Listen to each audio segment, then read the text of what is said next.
Yang kedua,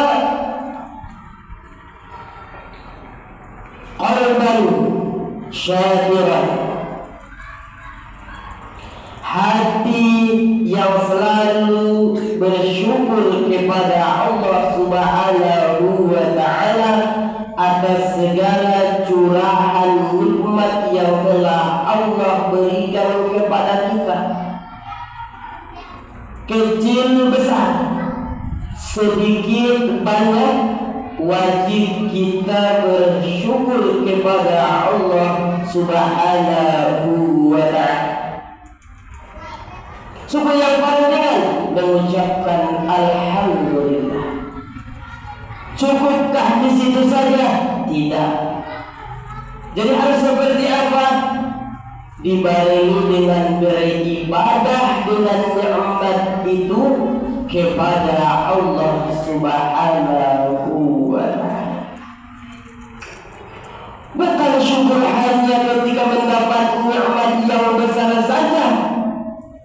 Kekuatan iman yang sesungguhnya harus juga mampu mengucapkan syukur kepada Allah ketika hartanya habis. Satu kisah Nabi Ayyub alaihissalam. Nabi Ayyub ini dianugerahkan oleh Allah Subhanahu wa ta'ala kepadanya karunia yang sangat luar biasa. Dia hartawan, orang kaya, kebunnya luas,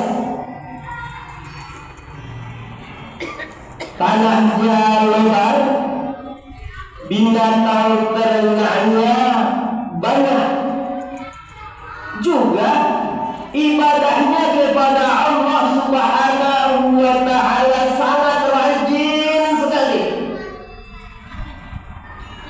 Dimanapun Bapak Ibu yang dirahmati Allah Subhanahu wa ta'ala, kalau hidup kita ini kan mulus-mulus saja, sudah lumrahnya ada aja yang iri, ada yang sirik. Bisnis maju, perusahaan maju, sosial maju, karir meningkat, anak soleh-soleha, lancar sekolahnya sampai S2, S3. Ibadah kita nggak terhalang, mau ke masjid, mau berinfak, mau bersedekah, mau zakat, mau kurban, mau umrah, mau haji. Tentunya banyak yang ini. Jadi Nabi Ayyub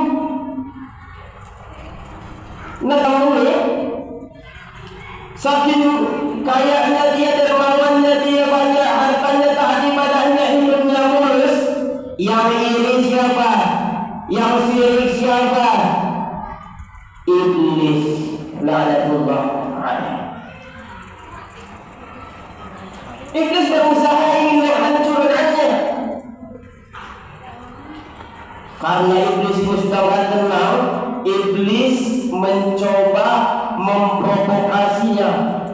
Dia berbisik melapor kepada Allah Subhanahu wa ta'ala. Apa kata iblis? Ya Rabb, bahwa itu hambamu itu, kenapa dia tahu? Dia memang kelihatanmu orang yang rajin ibadah, memang betul. Dia yang orang yang taat, betul kata Allah. Tapi perlu kamu ketahui ya Allah, dia mau menyembahmu, beribadah kepadamu lama seperti itu, khusyuk seperti itu, cuma pura-pura aja. Pura-pura bagaimana? Jangan mengada-ngada, jangan membuat berita bohong. Bisa kamu buktikan oleh iblis? Ya Allah, saya berani bukti. Oh, nampak oleh iblis ini. Gimana buktinya? Coba ya Allah, kalau tak percaya, habiskan, hanguskan, hancurkan seluruh hartanya. Pasti dengan itu dia akan menyumpah, dia tidak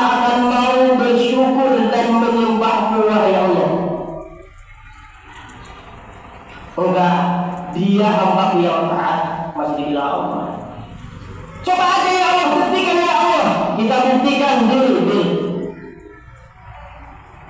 Besoknya perusahaan lagi hancur bangkrut.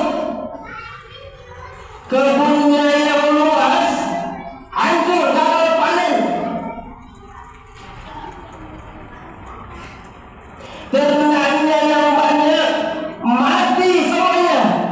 Yang awalnya Nabi salah orang berkaya di masanya, di zaman kenabiannya, berbalik poin dalam waktu singkat kurang lebih 3 hari menjadi orang paling miskin, tidak punya harta benda lagi.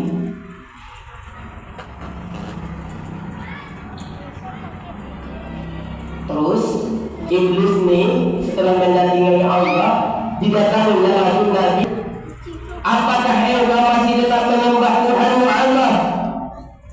Dulu wajar dia memberikanmu kekayaan, kekuasaan, kemewahan. Sesungguhnya ketahuilah bahwa sesungguhnya Allah itu gak baik kepadamu.